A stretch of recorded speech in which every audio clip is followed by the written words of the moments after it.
আসসালামু আলাইকুম সবাইকে। আমি আগের ভ্লগে বলেছিলাম যে আমাদের ভুড়ি রান্নার রেসিপিটি আমি আপনাদের সাথে শেয়ার করব।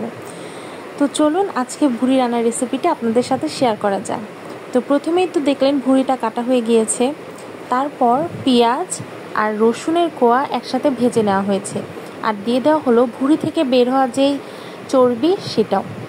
এটাকে ততক্ষণ একটু ভাজা ভাজা করতে হবে যখন চর্বি থেকে একদম তেলগুলো গলে যাচ্ছে। এটা যখন সামান্য একটু বেশি পরিমাণ ভাজা ভাজা হয়ে যাবে তখন আমরা দিয়ে দিলাম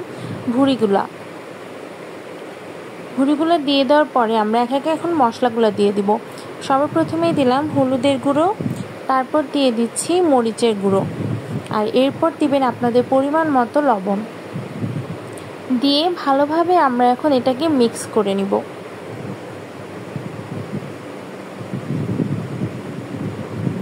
এরপর আদা রসুন আর জিরা বাটাও দিয়ে দিচ্ছি। মশলা দেওয়ার পরে আবার আরেকটু ভালোভাবে মিক্স করে নিতে হবে। নিচে যেন লেগে না যায় বা মশলা যেন পোড়া গন্ধ বের না হয়, আমরা এটাকে একটু পানি দিয়েও দিয়ে দিচ্ছি।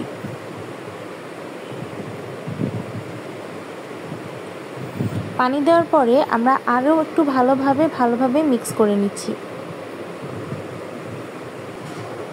এরপর মশলা দেওয়ার পালা। এখন দিচ্ছি তেজপাতা, দারচিনি আর কালো ফল। মশলাগুলো দিয়ে ভালোভাবে আবার একটু মিক্স করে নিচ্ছি। এখন অপেক্ষা করতে হবে পানি শুকিয়ে আসা পর্যন্ত। এই যে পানি শুকিয়ে গিয়েছে, এখন ঠান্ডা হলে এটা আমরা ফ্রিজে ঢুকিয়ে রাখবো পরের দিনের জন্য। পরের দিনের প্রসেসিংয়ে তেমন কোনো কাজ নেই, শুধু একটু জাল দিতে হবে। আর তৃতীয় দিন আমরা খাওয়ার জন্য একদম ভালোভাবে রান্না করছি। তার জন্য প্রথমে আবার সয়াবিন তেল, তার মধ্যে শুকনো মরিচ, পরিমাণ মতো একটু পেঁয়াজ দিয়ে ভালোভাবে ভেজে নিতে হবে।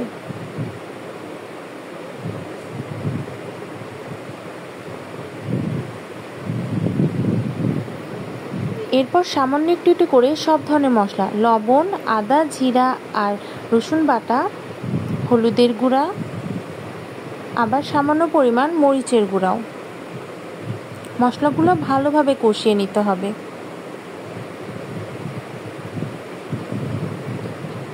সামান্য একটু পানি দিয়ে দিলাম।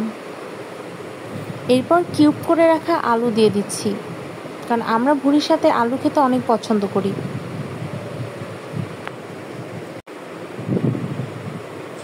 এরপর আমাদের ডিপ করে রাখা যে ভুড়িগুলো ছিল ওগুলো দিয়ে দিচ্ছি। ভালোভাবে নেড়ে চেড়ে এটার বরফ ছাড়িয়ে নিতে হবে। আর সামান্য একটু পানিও দিয়ে, পানি যতক্ষণ না শুকিয়ে আসছে ততক্ষণ এটাকে রান্না করতে হবে। পানি শুকিয়ে আসলেই এটার প্রসেসিং শেষ।